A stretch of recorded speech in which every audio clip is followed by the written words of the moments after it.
the seeds we started the other day. Let me show you those. They all are coming up nicely.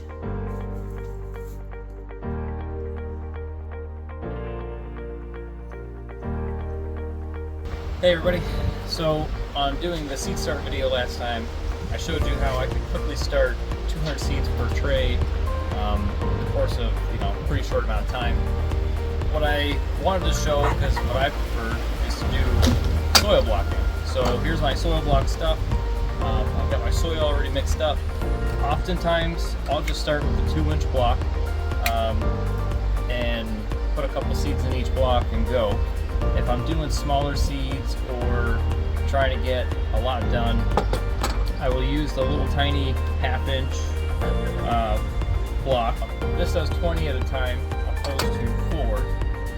And then we go up to the big boy, which is the 4-inch block.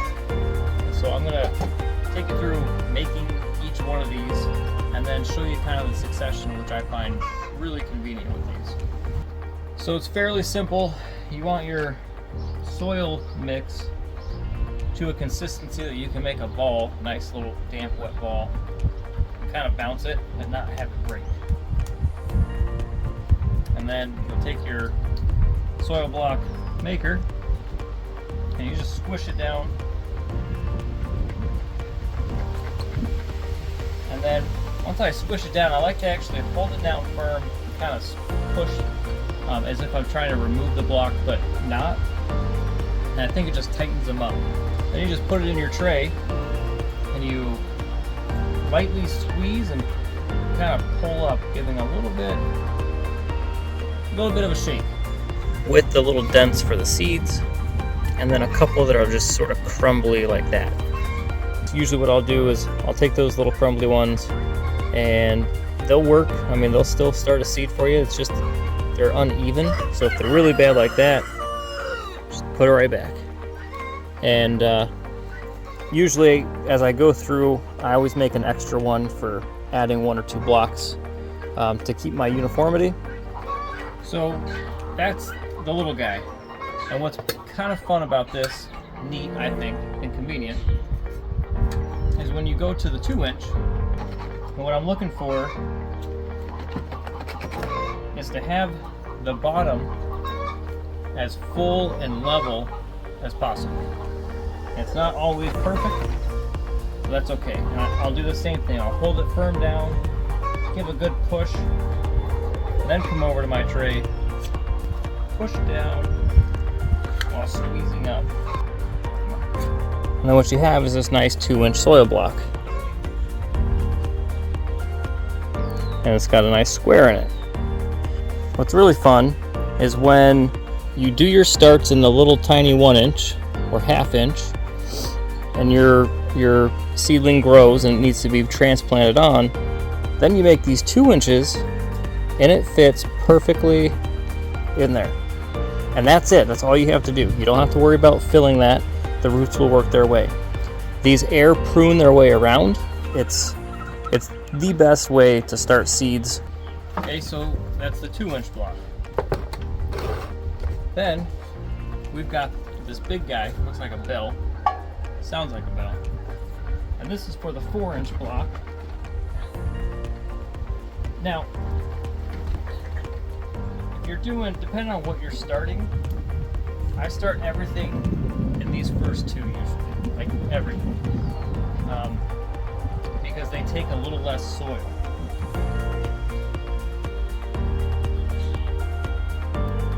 Okay. What's pretty neat about this is your 2-inch block fits inside your 4-inch block. So you go from your 1 to your 2 to your 4 as you move your plant. By the time your plant is in this 4-inch and big, it's ready to go into the ground wherever you're putting it. I just want to show you guys quickly how to do soil blocks and how we do it. So I hope this helps you guys on getting your garden started and your seeds started right. So I've got a mixed started here. It's just more of my compost, homemade compost, and I didn't even measure anything out. I just did peat moss, and then I added in every one of these except for the blood meal so far. So I added dolomite lime, kelp meal, just little like handfuls. My green sand. I'm gonna add a touch of this blood meal, and then I also have somewhere in this mess of my garage vermiculite that I'm gonna add in there. All right, so I thought I had vermiculite, but I had pearlite. Same stuff. All it is just a volcanic rock. Looks kind of feels like styrofoam. So I added that to it. I also added just a handful of the minerals from the cattle mineral. What do you call that? Field minerals, I think it's called. So that's all in there. So it's a pretty good healthy mix. That should give our seeds everything they need to really get a good jump start. And that way when we put them in the ground, they're going to be in 2-inch soil blocks. And then when we put them in the ground, they already have those trace minerals in their system. They're stronger, they're disease resistant, drought resistant. So it should just make a stronger plant overall. All right, we got the first batch made up over here. They came out really good. I love that 2-inch soil blocker. And so I just mixed my second batch. And again, you can see all I did was a base of my compost, 3 shovelfuls of peat moss, which is, excuse all the mess, out there getting some rain, and then 4 cups of perlite, handful of green sand, handful of blood meal. I don't remember what this is. Dolomite lime, kelp meal, and then one thing I forgot on this batch was to do a handful of minerals.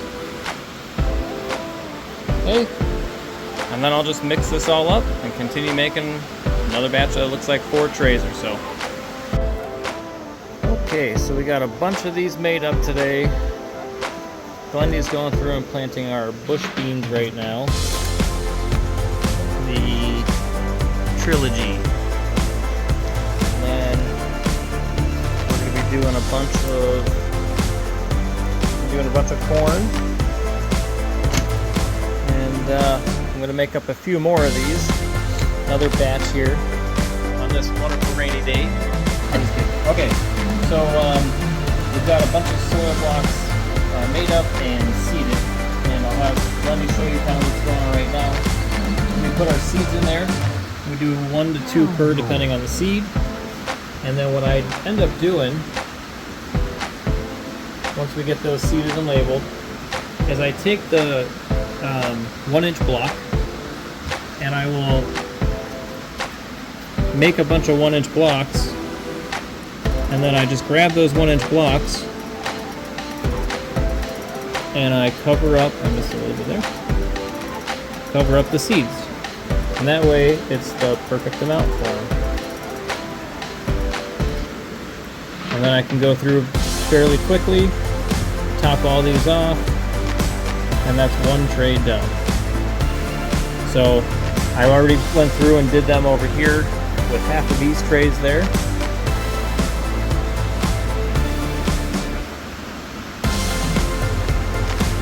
And now we gotta finish up here.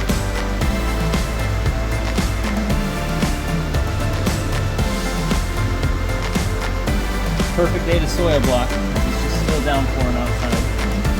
Meanwhile, we're in here just stress-free, being able to hang out and get a bunch more seeds started for the season.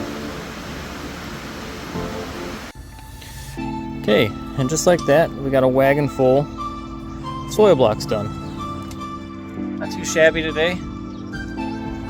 We were able to get 50 blocks in 1 tray. I think a project this winter, falling, is going to end up being making plywood soil block holders that I can fit like 100 seeds on, and just be better about my spacing and stuff for my greenhouse. But the seeds we started the other day, I'll show you those. They all are coming up nicely. There's one over here, it's a little slower. But I had done some soil blocks the other day. And it looks like something's trying to sprout already right there, maybe? No, that's just a leaf. Never mind. But, yeah, they're coming up pretty good. So, how's our day of soil blocking? And it's beautiful when you watch all the flowers start to sprout. Well, happy gardening, and God bless.